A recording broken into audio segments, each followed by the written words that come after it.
vogliamo svelare il segreto di un tipico dolce di carnevale della tradizione veneta. Parliamo infatti delle frittelle, in dialetto fritoe. Pesiamo in una padella antiaderente 500 g di acqua e 100 g di burro e facciamo così sciogliere il composto. Intanto in una bacinella separata pesiamo 300 g di farina, 100 g di zucchero, 50 di frumina e mezza bustina di lievito.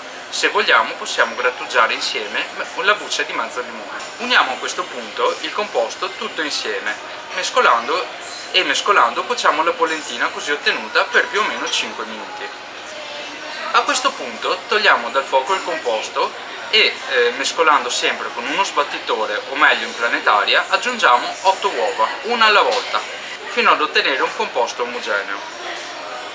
Alla fine possiamo aggiungere l'uvetta se la vogliamo mettere, ben strizzata mi raccomando.